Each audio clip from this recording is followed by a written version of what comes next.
of the biggest advantages that we have in technical analysis is the ability to incorporate multiple time frames. So in the first thing that we want to do is start with a longer term time horizon. The first thing we want to do as an investor is identify what our personal time horizon is.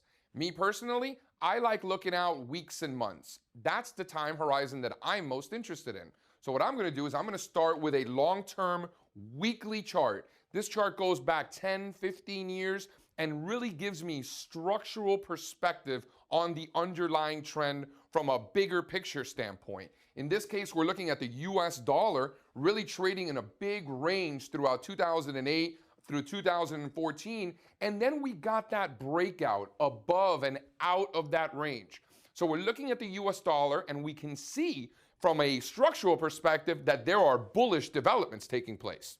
So then we go into the shorter term. This is what's called the top-down approach, incorporating multiple time frames.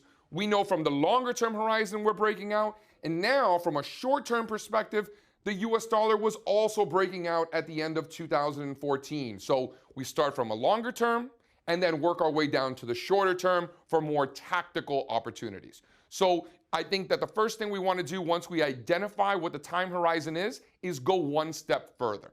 So if you are a longer term investor and you're looking at weekly charts, then step it up one more and look at monthly charts. If you're a day trader looking intraday, then step it up and look at daily charts to get that structural perspective. We always want to go one higher.